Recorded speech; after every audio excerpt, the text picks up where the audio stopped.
and vigor that vinegar back in your bloodstream. A lady that I was taking care of.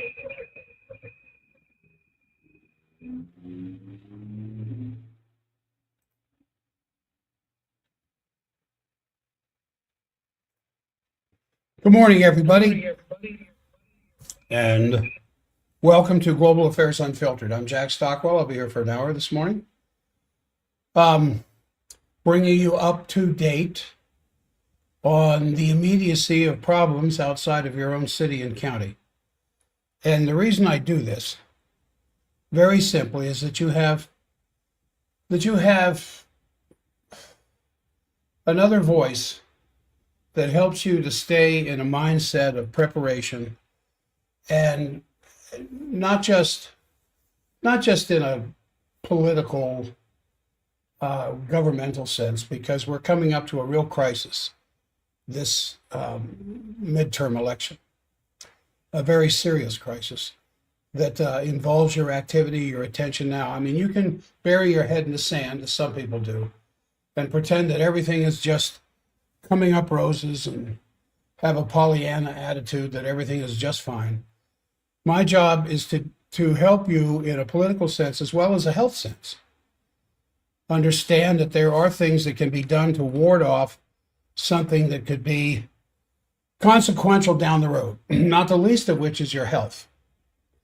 When I was asked the other day by a patient, and I'll get into the political stuff here in a minute, but I was asked by a patient the other day, you're always pushing a lot of pills.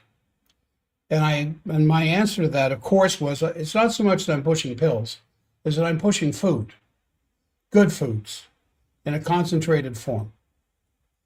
And foods for your heart, foods for your brain, foods for the overall body, the kidneys, the liver, the adrenals, the thyroid, to keep these things functioning. So the older you get, you don't begin to be in a state of malfunction, like a lot of your friends and neighbors that are your age that start showing up with diseases. And then the next thing you know, they're on drugs. And then the next thing you know, they've got side effects from the drugs. So they're on more drugs for the side effects. When I ask patients to bring in what they're taking in the sense of pharmaceuticals as well as supplements, most of the supplements are synthetic and they hurt you. And most of the drugs have a whole world of influence in the body outside of mitigating the disease for which the drugs were prescribed in the first place. Now, I don't change that. That's between you and your prescribing physician. But there are things that I recommend. So when this person said, hey, you're pushing a lot of pills, can you simplify it? And I've answered this question many times. Yes, Catalyn, Catalyn. It is probably the premier that I've ever run across. Vitamin, mineral, enzyme supplement in a basic sense that covers all of your nutritional needs in a maintenance level. And that would just be 3 of them a day. Just little brown pills. Take them with your breakfast. Or spread them out through the day would be even better. And that's it. You mean I don't have to take anything else? Well, that all depends on if you're having other kinds of problems. If you're having other kinds of problems, we want to target those organs. It's not that we throw a blanket over you like most of the supplement industry does. Here, just take this multivitamin and everything will be okay. No, it won't be, because it might be missing vital support for particular tissues inside the body. And so that, coupled with the structural stuff that I do, a particular lady who's 64, just started seeing her very recently, suffering from stenosis, and she's all bent over to deal with the stenosis pain. Stenosis is where passageways through which nerves pass are getting more and more narrow.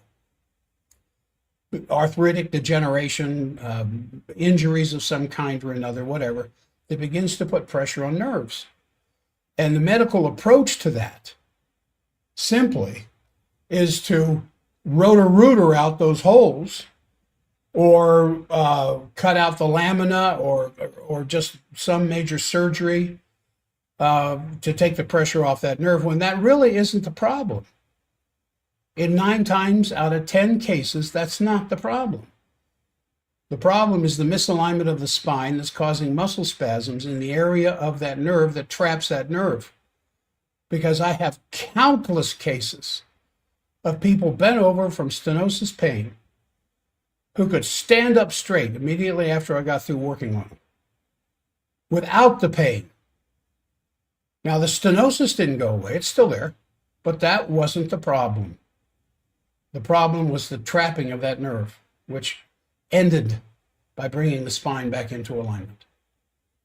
If you have any problems like that, or you know somebody has problems like that, oh, it's stenosis, and they say surgery is the only answer, and I don't want surgery. No, it's not the only answer. And consultations with me are free, but you have to make an appointment. You call 801-523-1890, 801-523-1890 to make that appointment. I've got several openings this week. All right. I wanted to say that at the beginning. I'll probably talk more about it before the show's over. But you know that Netanyahu's on his way to Washington, D.C. because there's a continuing nights of silence. There was another night of silence for the second night in a row that the U.S. did not launch any strikes on Iran. And as Axios was reporting earlier yesterday, that President Trump directed the U.S. military not to conduct new strikes on Iran Friday, breaking a 13-day streak of nightly attacks on Iranian infrastructure. Axios said this: Trump's decision reflects both his willingness to provide more space for diplomacy and a recognition that, short of a return to major combat operations, the current level of U.S. strikes has reached the limit of its effectiveness. Because most of these targets that they're hitting have nothing to do with the day-to-day life of the Iranians outside of major inconvenience. Axios said this: if Trump orders a return to strikes, the U.S. military can mobilize on relatively short notice. The U.S. military is still preparing plans for a possible return to major combat operations, but Trump hasn't given orders to move in that direction. Then shortly after he gave that directive Friday from the Oval Office, he told reporters at the White House that he has the option of continuing strikes or even escalating them, saying, quote, knocking out everything they have.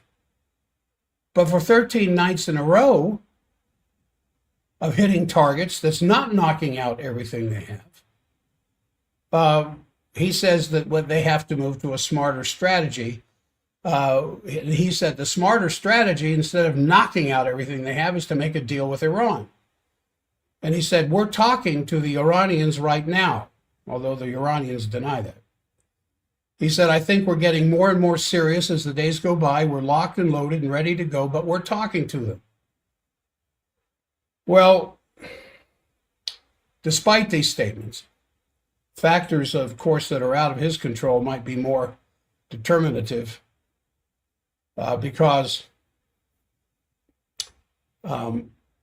as things are getting more and more serious, which is frustrating Trump to no end, of course, not to mention Iran's insanely accurate missile targeting and its ability to rapidly rebuild infrastructure that's been bombed, and the shortages of precision-guided munitions that the Western powers have. Some of Trump's, now this is the Wall Street Journal, some of Trump's advisors now worry that the war, which has resulted in higher prices, falling approval ratings, and the deaths of more than a dozen U.S. service members, is consuming his presidency and damaging Republicans' already dim prospects for the coming midterm elections. Now, President Trump, bless his little heart, has always been about success, has always been about winning, the art of the deal, making sure that by the time the deal's over with, you've won, scored more points, made more money, got into the power position.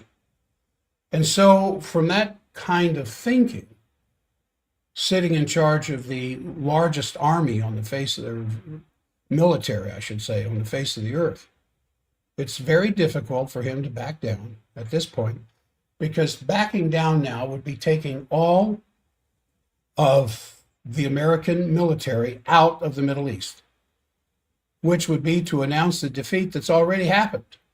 Iran's already won. How do we know that Iran has won? Because they have control of the Strait of Hormuz. Now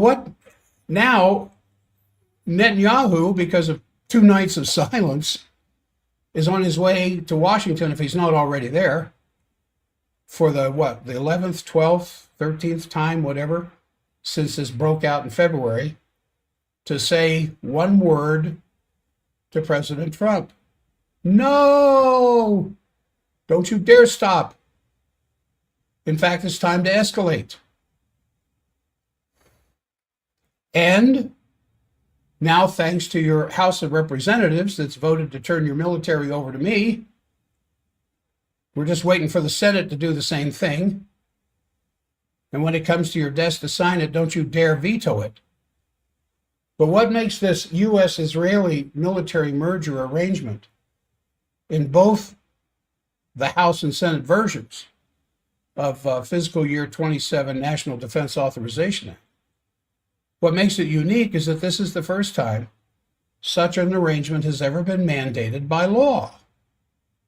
During World War II, Eisenhower was the supreme commander of Allied forces in Europe. But that's because the Brits and the French and whoever else made up the Allies submitted to the overall command of Eisenhower. Willingly. It wasn't a part of British law, it wasn't a part of U.S. law, but now the U.S. government has certainly engaged with other allies, particularly the United Kingdom and Australia, to expand the defense cooperation and the joint research of what to do militarily worldwide, but never under a congressional mandate. Now, Josh Paul, P-A-U-L, who's a former State Department official who resigned in October of 2023 from the State Department because of Biden's administration's handling of Israel's assault on Gaza, said this recently to the Middle East Eye. If this was something that the U.S. government wanted to do or U.S. industry wanted to do, it could already be doing it. There's no law against it. And what you have here is essentially a political decision to require it and to identify Israeli technologies to build up U.S. platforms. He said those are both unique. So a new policy, the lobbying group that's co-founded by this Josh Paul, strongly advocating for voting against the U.S.-Israel Defense Technology Cooperation Initiative on the grounds that it would harm our national security, said this: this approach exposes sensitive U.S. capabilities to counterintelligence risk, normalizes technologies developed in context of occupation and civilian harm, disadvantages U.S. defense companies' ability to compete with Israeli competitors, deepens U.S. legal and reputational exposure without clear strategic necessity, and it aims to hide continuing U.S. military support to Israel from congressional and public transparency. Now, did you get all that? I could go back by that point by point to show the incredible idiocy of such a move on the part of our government, and yet all 4 U.S. congressional representatives from Utah voted for it. All 4 of them. Remember that this election. They voted to surrender U.S. military sovereignty to Israel. But I like this one point that he says. It deepens U.S. legal and reputational exposure without clear strategic necessity, aiming to hide continuing U.S. military support to Israel from congressional and public transparency. See, it's the Pentagon right now under Hegseth, in charge of U.S. defense and offense in the military, has certain provisions written into legislative law that prevents the public and even deeper levels of congressional inquiry to find out exactly what the military is doing. Hence the fact that the Pentagon has never been audited. Well, they don't want to be audited because they certainly don't want exposed all their black ops as well as everything else they're doing, and why there was a time when we spent $700 for a hammer. And as was revealed the day before 9/11, the trillions of dollars were missing from the Pentagon budget. Trillions. Remember that? The day before 9/11. Now, if this were to be signed by the president, that same kind of secure, hiding, non-disclosures, refusal to come before legislative committees because it's a military problem, would be put into effect.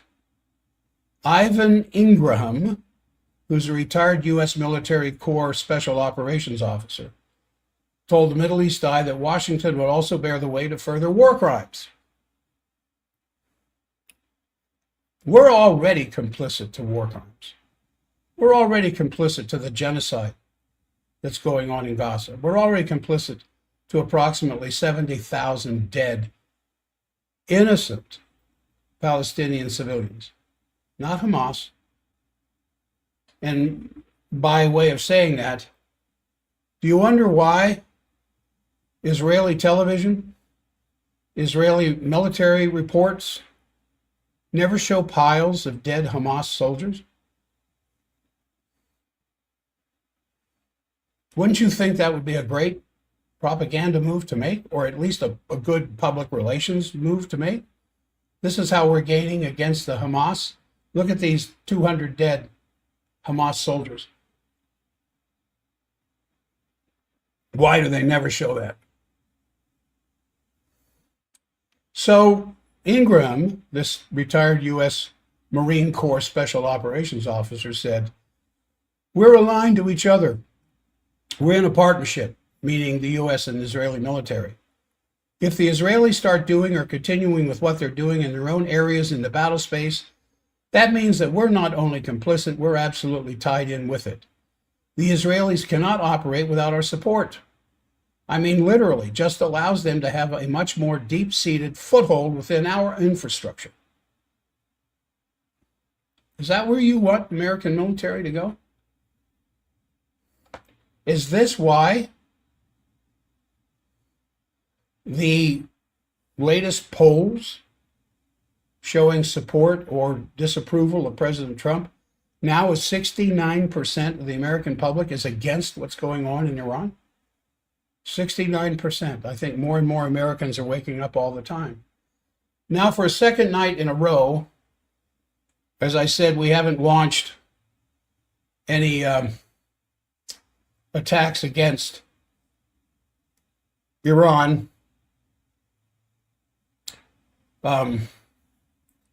But don't give up. After, just imagine that you are invisible in the Oval Office or wherever Netanyahu is going to meet with our president. And he's going to be screaming, "No, no, no, don't you stop bombing. Don't you stop attacking." What do you think? What is it, do you think, that Netanyahu has on President Trump to keep President Trump hand in hand with these atrocities? And if that wasn't enough of a distraction, and you always have to set what's going on in a certain timeline, a certain envelope of what else is going on around the planet. What's going on in China? What's going on in Russia? What's going on in Ukraine? At the same time, it seems like the U.S.-Iran war is getting all of the attention. Well, Saturday, in a post on X bragging about long-range Ukrainian strikes deep into Russia,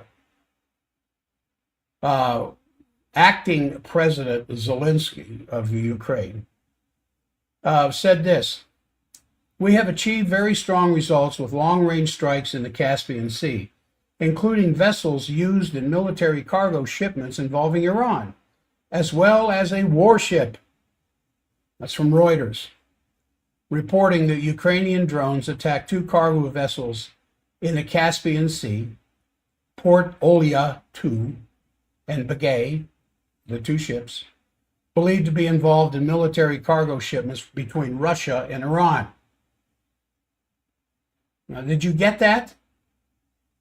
In the Caspian Sea, leaving Russia, moving to Iran, two ships believed to be carrying military cargo were attacked by Ukrainian drones. Why would the Ukraine be attacking military supplies to Iran?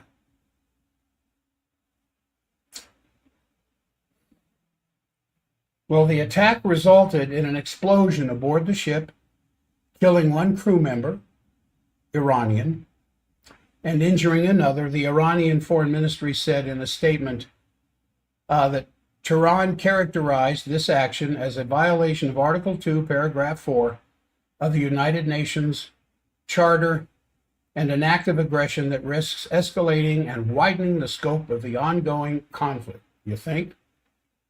Now, according to the Iranian Foreign Ministry, the attack on the merchant ship, which is noted was explicitly acknowledged by the head of the Ukrainian regime, reflects a continuation of Kyiv's unprovoked and hostile posture towards the Islamic Republic.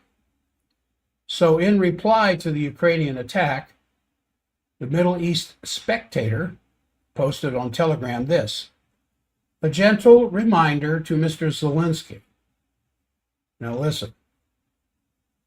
"All of Ukraine is within reach of Iran's ballistic missiles, including super heavy Khorramshahr 4, although it would be a waste of a good missile." The posting includes a map showing missile ranges from Iran to Ukraine. A few hours later, the Middle East Spectator said this: "Within one day, I received more death threats from Ukrainians than from Israelis in the past 3 years, all due to a single post." The Iranian Foreign Ministry. What in the world is Ukraine getting in the middle of this for? By attacking Iranian ships leaving Russia, moving across the Caspian to Iran, to deliver to Iran, better said, military hardware. And what has Iran said? They didn't say just, "Hey, you're within range of our Khorramshahr 4, which is a very bad missile. It sounds like they intend on using it. Now,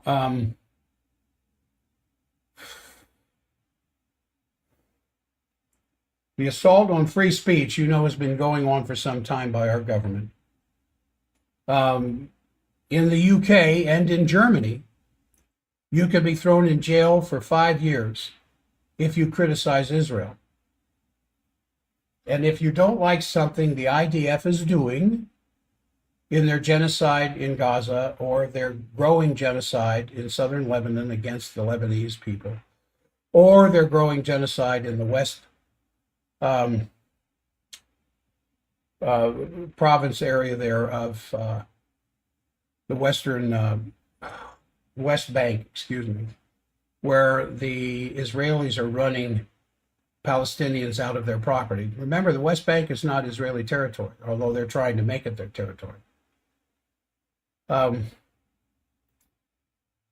Regardless of where you stand on all that kind of stuff here, I think you can still say something about it, but not much longer. I don't think it'll be much long. If your Republicans in Congress are willing to turn American military over to Israeli generals, would they not also be as likely to pick you up if you're out protesting on a street corner against genocide? And they'll call it anti-Semitism. You see, the definition of anti-Semitism now is expanded way beyond nasty comments about being a Jew. It's all politicized to the point now where people who criticize Israeli genocide of Palestinians as anti-Semitism. Now, what just happened here in this country in relation to what I'm saying?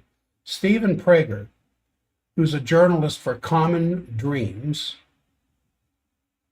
published an article on a new move by conservative Republicans in the Congress to crush something called press freedom, calling it the new McCarthyism. And he says Fox News reported that Breakthrough, a New York-based outlet, was one of 3 nonprofits that had been issued subpoenas by the GOP-controlled House Ways and Means Committee as part of an investigation into $30 million worth of donations from tech mogul Neville Roy Singham, a self-described socialist who has used his wealth to fund left-wing nonprofits. Singham, quote, this is quote, Singham is an American entrepreneur who lives in Shanghai. He worked with Huawei. He defends China through his funding of left groups, including Code Pink and others. Press accounts typically claim he's tied to the Chinese Communist Party.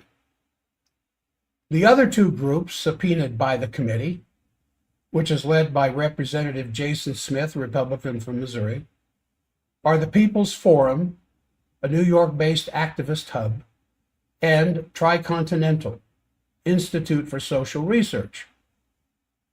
And the subpoena requires them to turn over records about finances, foreign donors, and grant recipients, physical sponsorship arrangements, and communications with Singham and any foreign entities. Now, what did I just tell you? House GOP controlled House Ways and Means Committee has told 3 obvious leftist groups to turn their records over to the committee. Well, there goes your, is it the 5th Bill of Rights that you're securing your papers? This is getting very dangerous.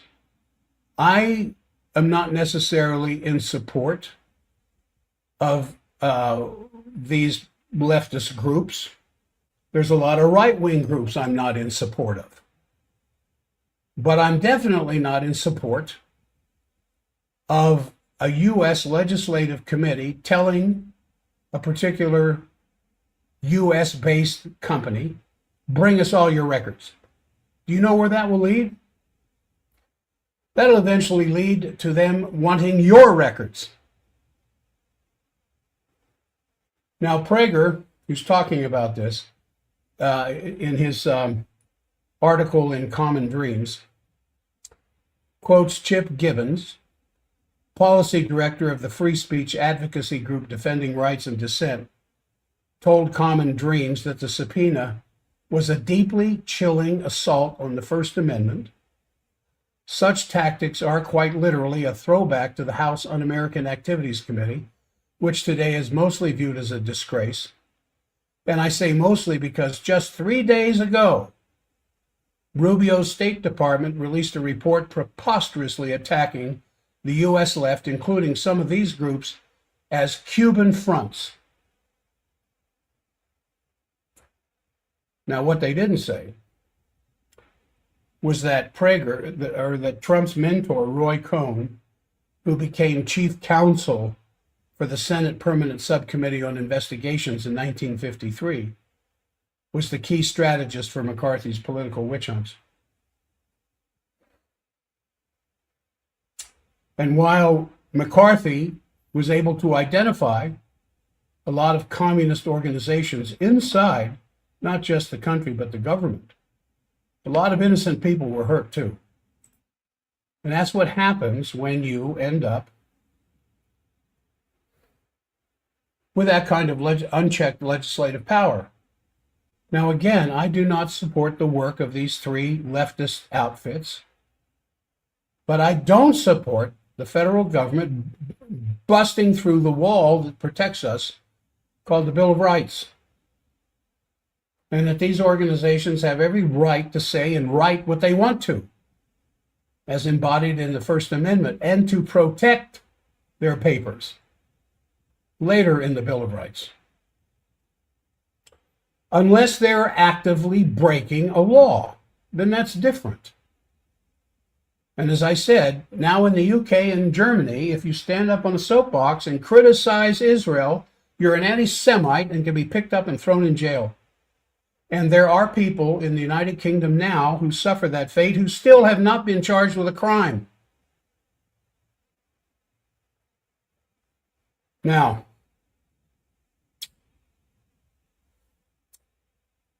164 weeks ago, because of the Ukraine crisis, the Ukraine war, actually, we're absolutely in a situation where that ghost of a potential annihilation is clearly in front of us, that I've talked about several times. I'm not trying to scare anybody.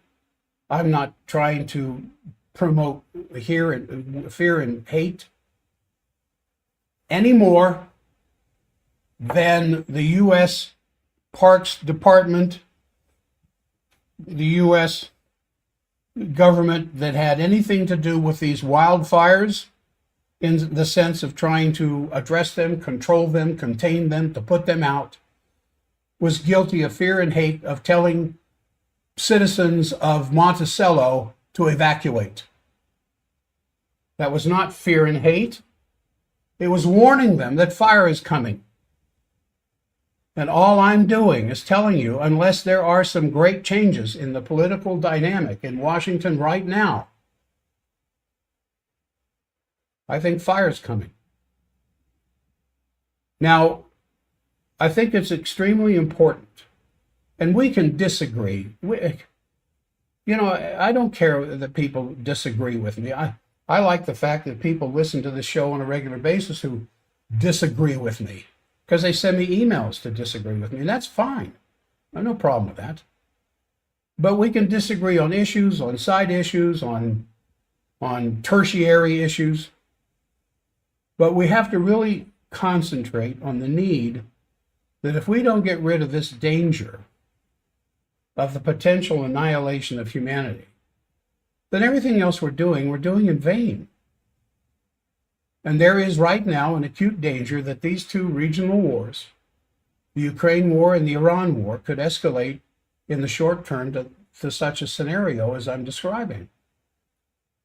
Now, there was two very important articles by Harold Kujat, who I've talked about many times, who is warning exactly that, basically saying that the overall political environment and dynamic around this world that we're in right now is very comparable to August 1914.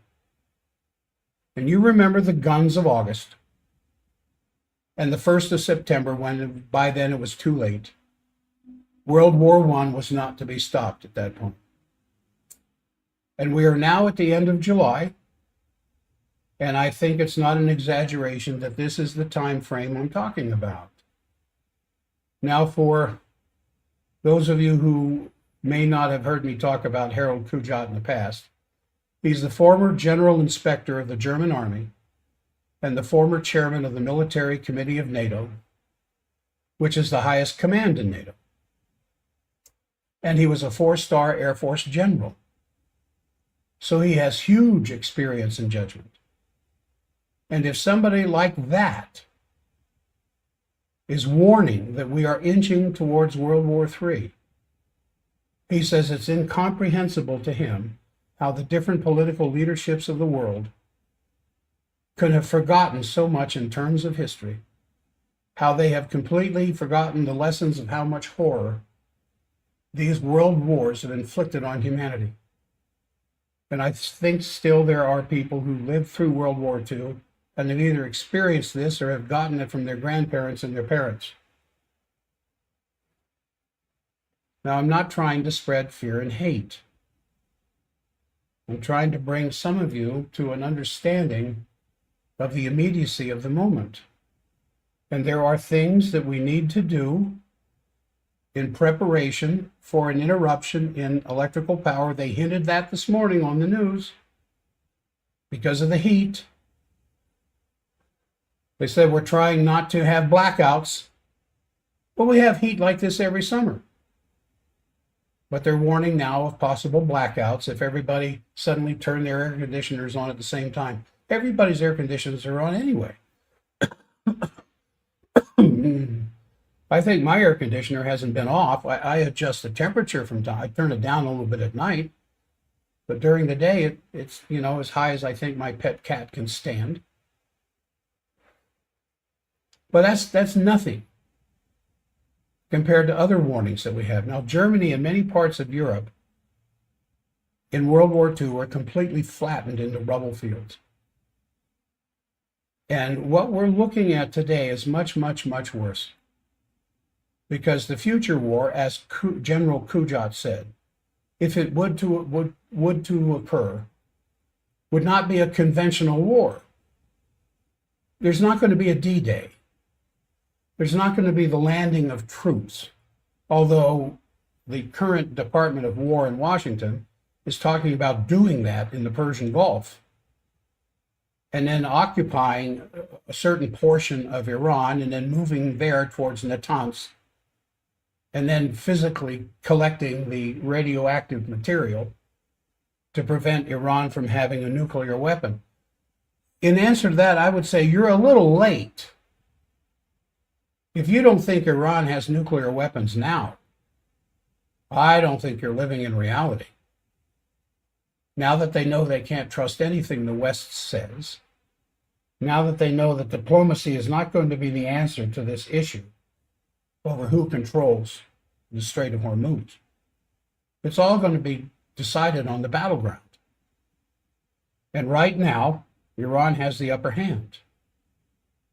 And so it's not going to be a conventional war where they're talking about the 101st Airborne bringing in several thousand Marines and soldiers and logistics support and everything else in the midst of 120-degree daily heat that drops down to about 105 at night. So this is all, a lot of this is being directed by Europe through the EU Commission, which has this program to rearm Europe now. The so-called coalition of the willing, France, Germany, the UK, to go into an unprecedented rearming program essentially is worth nothing, Kujat said, because it's preparing for a war that will not happen in that form ever. As I have reported in the past, Germany has gone into the high schools trying to get males, mostly, but females, of course, to come and join the German army. Some of them have, most of them say, we're not interested. They were given multi-question questionnaires in a major survey. I think of all of the students that received it, I think it was 4% that actually answered it. And of the 4%, more than 50% said, no, we want nothing to do with joining the military. And yet Germany is doing everything now to build up the German Wehrmacht to get back to a war-ready condition for 2029 with war with Russia. Well, the war will not be fought with soldiers on the battlefield. Maybe after the missile destruction's over with to occupy land, but it's not going to be like D-Day and then the general movement day by day of the Western allies further and closer to Russia. Germany in the West and Russia coming in from the East with ground forces fighting the greatest resistance during the last year of German army existence 1943 to 1944 was one of the greatest battles took place, because as they got closer to Germany, they went up against more military resistance, as one might imagine. But it won't be fought that way this time. Right now, the drones are pretty well what's hurting both sides in the Ukraine war. Ukrainian drones against the Russian drones against the Ukrainians. And although the Russian army is getting closer and closer to Kyiv, they're about ready to take Odessa, ready to take Kharkiv. It's still moving away from conventional battle to what would be considered the latest technological advancement with drones. Now, the reason, obviously, is that the Western war was based on NATO expansion to the east. And with the support of NATO, and which of course means the United States, it has reached deep into the territory of Russia. And the West has crossed several red lines, from the invasion in the Kursk region back in 2024 by the Ukrainian army to the attacks on the nuclear triad, air, sea, and land, nuclear defense, and early warning systems of the Russians, which had nothing to do with the Ukraine war, but was clear effort to dismantle or show that they knew how to actually reach the nuclear deterrence of Russia. Then similarly, there were attacks on the Russian Navy installations, and not to forget the assassination attempt on President Putin. So you have a situation where, again, obviously with the help of the United States and NATO, Ukrainian drone war is escalating deep into the territory of Russia. Russia, naturally, on the other side, is escalating its war against Ukraine. And this thing is edging and inching one step further towards a potential catastrophe. I really thought when I got up this morning and I, turned on the news, that the renewed bombing of Iran would have started up again. But there's, as I said earlier, 2 nights of silence, which immediately prompted Netanyahu to get into a jet and fly to Washington if he's not already there. Zelensky is coming in tomorrow to Washington, or it may be Mar-a-Lago, doesn't matter. They're coming to lobby the president to get off of his fence and get back to bombing Iran and get back to sending stronger missiles to the Ukraine. So naturally, the decision by the Merz government to buy the Tomahawk missiles from our country in order to install them in Germany is just one more step in the direction I'm talking about, as well as a discussion between Merz and Macron about cooperating in the field of nuclear weapons, whether at the moment it's kind of unclear if French nuclear weapons could be installed in Germany or what exact form it is, but they're talking about it. Excuse me. In any case, the Russian response, or what is extremely serious, saying that they'll take this into their strategic planning. See, I don't know anybody that's slower to move in a military theater than the Russians are. So many red lines have been crossed that the Russians were warning about and are still warning about. And even now, Peskov, one of their spokespeople, said, this is no longer a special military operation. This is all-out war with the West that we're fighting. Lavrov says, we don't trust anything the West says anymore, which is kind of putting Russia into a corner. And it was clearly stated that a countermeasure by Russia, should Tomahawks get into Germany, that Russia, and they came right, I don't know if it was Zakharova or Peskov who said this. Maybe it was Putin who said it. The sending an Oreshnik missile to the production places where these offensive weapons are being produced could be their first answer. And what would happen to send if you send an Oreshnik missile somewhere in Bavaria where Rheinmetall is assembling these missiles? Not for German defense, but for Ukrainian offense against Russia. Now, this situation is far more advanced than I'm talking about, and the mood in Russia clearly has become very, very sour from the sources I've been able to gather, because they are in a mode where they are confronted with the clear intention by NATO. The NATO wants to have the strategic defeat of Russia, which is to break Russia into, 12 or 13 different districts based on their languages, and bust up Russia, put in their puppet governments, and then go steal their strategic minerals. Well, Russia is never going to accept the defeat of Russia, which they, as I said, never accept, given the fact that they are the largest and strongest nuclear power. When we attacked Afghanistan, local resistance.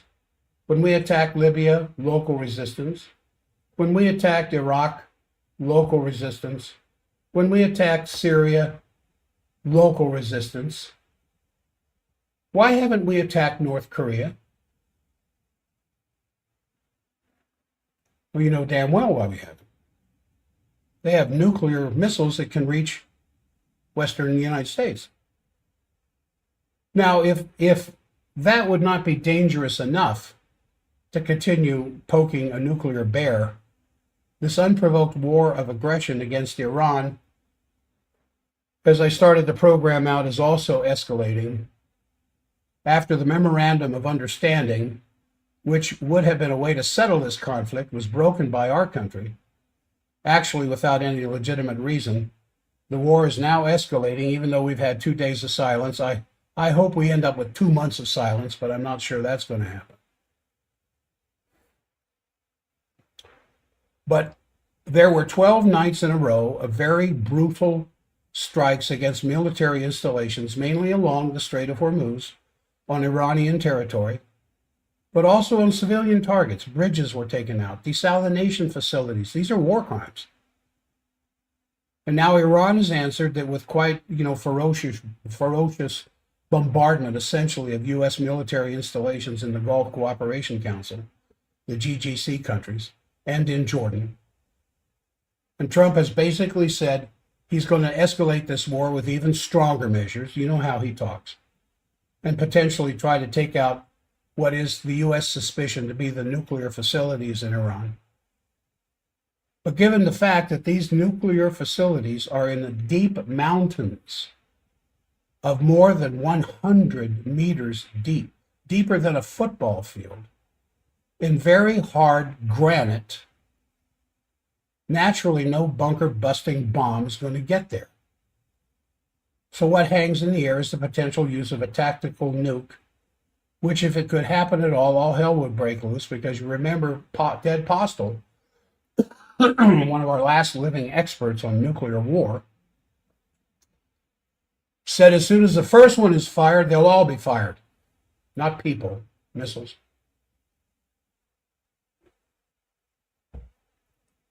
So I want to quote Anne Jacobson, who's a famous author of several books on this very topic, who just recently in an interview said, when she was asked about how the play out of a nuclear war would happen, she said that all the Pentagon games that she has ever looked at all end up that once one nuclear weapon is used, it ends up with all of them being used. As I said, Ted Postel has said many, many times. And now the war in the Middle East has expanded in the meantime to include Yemen. This is a little bit complicated because the Saudis bombed the airport at Sana'a, basically trying to prevent the return of the delegation which had attended the funeral of Ali Khamenei. But now basically the Houthis have declared that they want to close, or already have attacked, 2 Saudi tankers in connection with the Bab el-Mandab Strait there of the Red Sea, which eventually will have even more devastating consequences than even the closing of the Strait of Hormuz, because a lot of the world traffic of goods goes through there from the Suez Canal down south. A lot of Mediterranean coastal countries, businesses, industries that trade with the East go through the Suez, through the Strait of Bab el Mandeb, into the Persian Gulf, and head east. Excuse me. And with the blocking of the Strait of Hormuz, and now the Bab el Mandeb connection to the Suez, a hunger crisis in the world has already been pre-programmed because of the non-availability of the too high price of fertilizer, energy prices, running out of oil reserves, which is happening in this country. We're down to about the last of it. Just too dry here, just talking too much.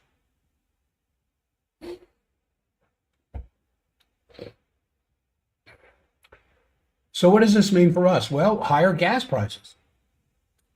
They said on the news this morning, gas is up, I think, 19 cents over last week. Wait till the reserves run out, and we're not refilling them.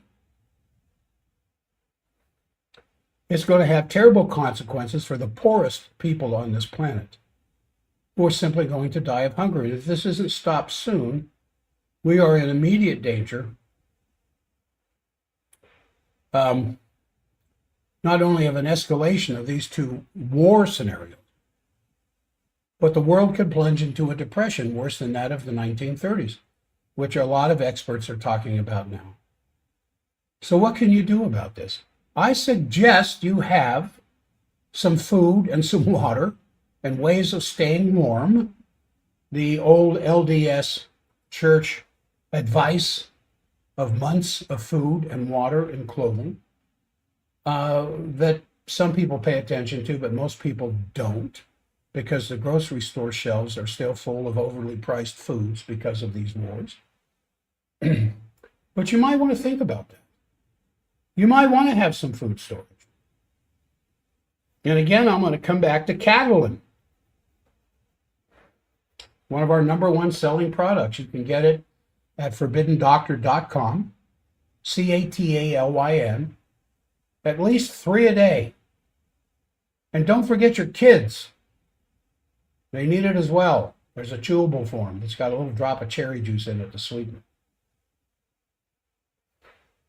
And then if you are having any kinds of pain that you've learned to live with, sciatic pain, low back pain, shoulder stiffness, or the inability to put both of your hands back behind your back because of shoulder stiffness, or radiating pain down the arm or the leg, or numbness or tingling, or pins and needles in the fingers or the toes, you need to see me.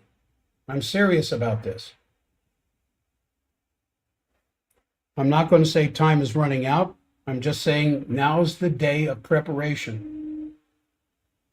Should these things happen, and my daily prayers are that they do not, that somehow President Trump starts getting some good, reliable information and backs down, regardless of what happens in the midterms. Should that blessed day not arrive and things get worse, and the straits stay closed, and oil reserves run out, especially in Louisiana, and you see gas moving up to $10 a gallon, the last thing you're going to think about when that happens is your health. You're going to be thinking about food on the table for you and your children. So right now is a good time to be considering doing what is necessary for your own physical salvation as well as your family. As I said, consultations are free, but they have to be scheduled. You call the office 801-523-1890 to schedule an appointment. You can go to jackstockwell.com and you can schedule one there, but we may need to move it around a little bit, but at least we'll have your phone number and know how to get in touch with you to schedule something if that one doesn't work. And if you're suffering from some kind of pain, that you've been putting up with for decades, let alone years. Now is certainly the time to do something about this.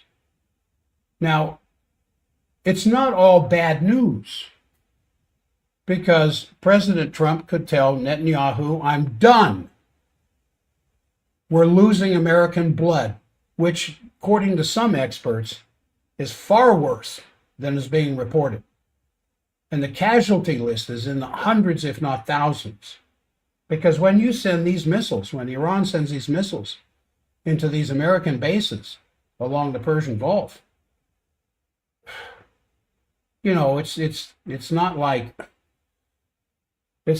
Easy Company was suffering in the Battle of the Bulge with a bunch of shock weapons, stunning weapons. These things take out entire buildings and whatever is in those buildings. And the problem is we're out of air defense to shoot these things down when they come in. And according to some experts, the worst of these haven't even been fired yet.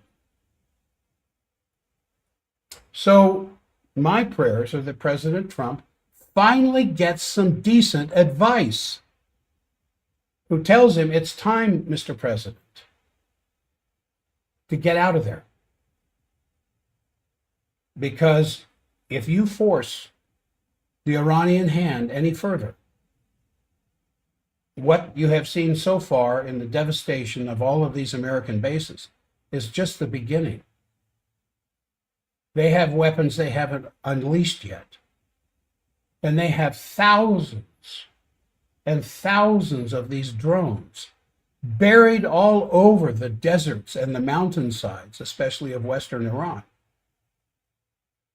that in a moment's notice can be fired. Why do you see the American Navy flotillas staying the hell away? Because these things can reach hundreds of miles out into the ocean. We've had 2 carriers already damaged by their drones. Fortunately, they weren't sunk, but they're now in Eastern Navy harbors being repaired. So my prayers are constant for President Trump to give up this basic program that he's worked with all his life: attack, attack, attack, never surrender, and then even when you've lost, declare victory. Might work in the real estate market in New York City, but it's not going to work in international warfare. And he'll start finally getting some sensible information. Then the sycophants who surround him, who are scared to death, who know the truth, but if they suggest the truth to him, they'll be fired or demoted or worse. And I can understand why someone would want to preserve their job, but at such a cost. And I think with the ensuing end of the Western Empire, especially the British Empire that turned into the American Empire, but still run by the British Empire, empire politics is simply coming to an end. When after all these weeks, since February 28th, we could not defeat the Iranian army, the IRGC or the Iranian army, both of them. And they control the Strait of Hormuz. So who won the conflict? If they control the strait, who won the war? And the only thing the U.S. can do now is increase it, escalate it, which is why I think Netanyahu is coming to Washington, because the last thing he wants is for the U.S. to pull out of the Middle East, which would be the best advice anybody could give President Trump. Get the hell out of there, because it's just going to get worse. All right, that's it for today. Those of you on the stream, appreciate your listenership. You know, I wish it could be all rainbows and unicorns and everything's coming up roses, but it isn't. Now is a day of preparation. Preparing for the salvation of your family's resources as well as your own health. And I'll try to find something happy